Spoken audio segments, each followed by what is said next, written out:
this one here. Should be somewhere visible from this side.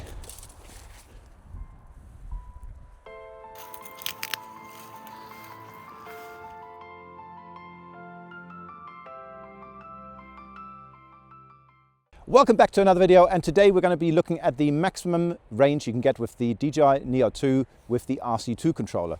So as you might recall, I've done a previous video where I looked at the Wi-Fi only range and got to about 300, just over 300 meters. Some people get up to about 500 meters, so it's definitely possible to reach that stated maximum range of 500 meters. But remember to turn off your cellular services on your mobile phone in order to get that range. So you can just turn your phone into airplane mode, and that'll make sure that your cellular services are turned off in order to get the maximum range with just mobile phone control. But today we're going to be testing with the DJI RC2 controller, which means we'll be flying on the 04 system. That means the range is going to be much greater, but for that you need that module at the back. So I'm now going to hand this to my anonymous friend who's been flying today. I'm not flying myself because flying that sort of distance, unless you've got special permission, is illegal. So he's going to be doing the flight for me and I'll be commentating. So there you go. All right. So let's get going. Now, just for info, you can see those cliffs behind me. We're going to be heading that way. Now, the wind is that way, which is the least ideal. So that means that we're going to have to turn around way before we get to the 50% battery mark and anticipate how much battery we'll have on the way back. So this could end up in tears, but let's get going, see how far we can get and see how the whole thing plays out. All right.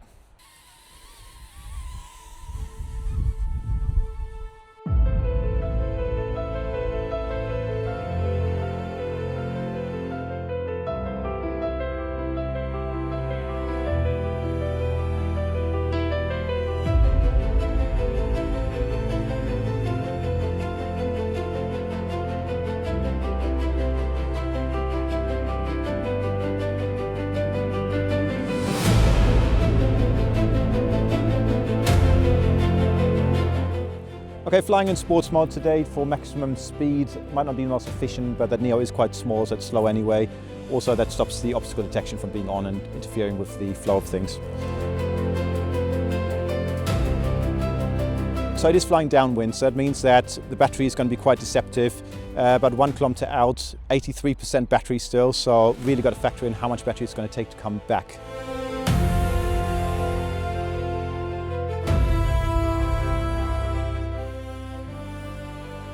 So 80% it already wants to turn around, so it does know that there's a tailwind, it does know that it'll need to take more battery to turn around.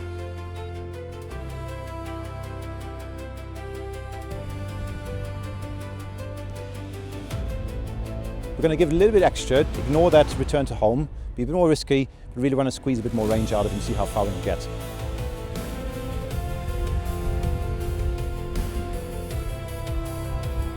All right, with 1800 meters, going to turn around now and just see what that gives us.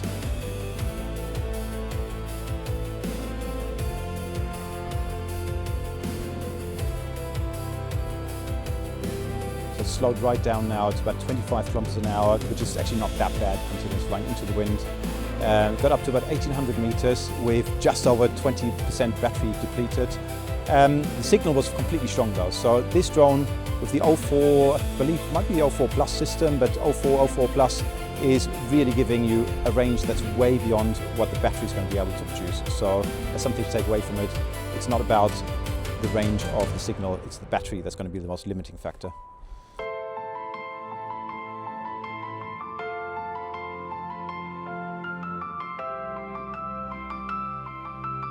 This video also answers the all-important question of whether the Neo 2 can fly over water. As you can see, it can. Now, it is at an altitude where the visual positioning shouldn't interfere with it, and the GPS signal, as you can see on the screen, is very strong. But yes, you can fly over water, but until it's been fully tested, I wouldn't fly too low over it.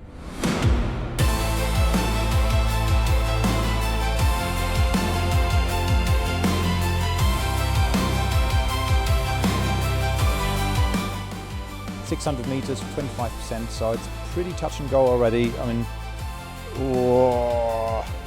That looks lovely. Those waves are just really battering.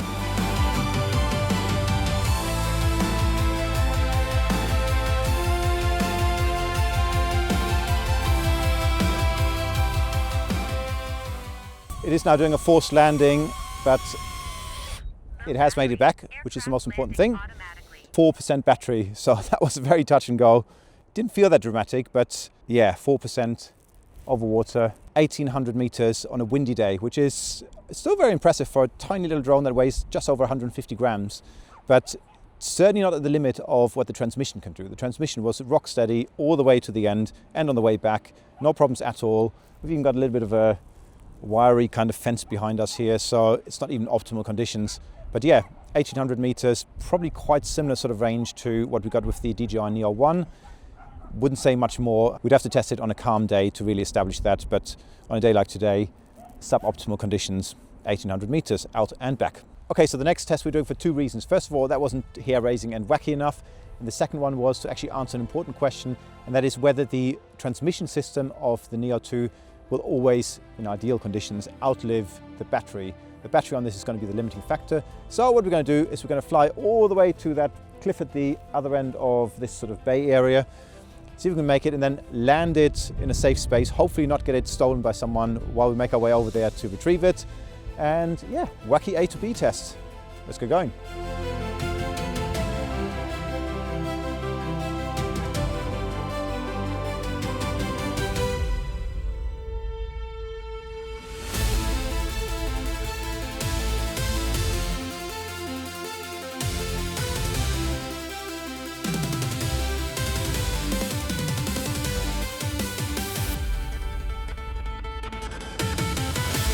Okay, so we're going to cancel return to home, which is the crucial bit that is basically the point of no return. There's a bit of land on the left there that we could emergency land if we had to, but yeah, this is basically it now. We're committed to making it all the way to the end.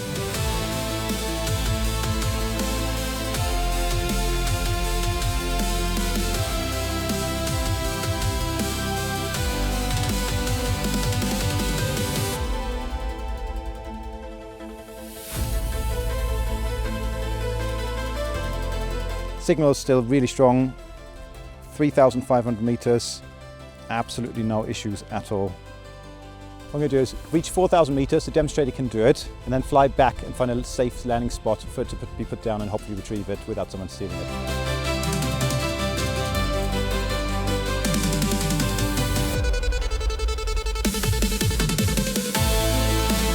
Okay, so that was 4,000 meters, signal was absolutely rock solid. I'm going to try and find somewhere to put it down now, somewhere safe that people can't steal it, and then hopefully retrieve it.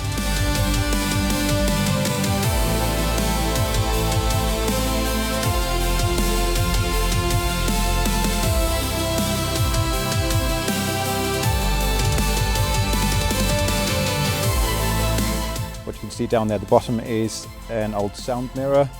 Those were used during the Second World War to listen out for the Luftwaffe coming over the channel.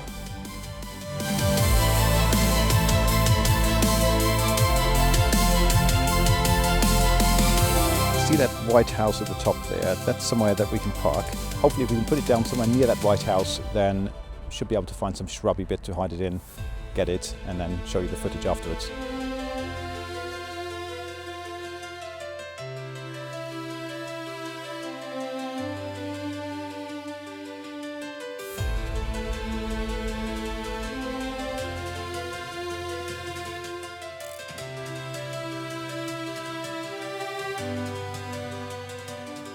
So he's just put it down in that bit of shrubbiness there, hopefully out of line of sight of anyone. Let's go and find that drone. Right, let's go.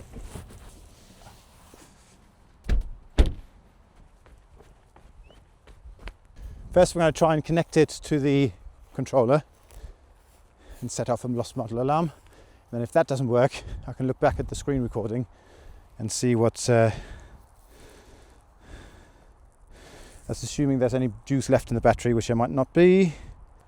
No, unable to pair, so let's have a look at the screen recording. There's a gate there, isn't there? This one here should be somewhere visible from this side. There you are. Welcome home, little boy.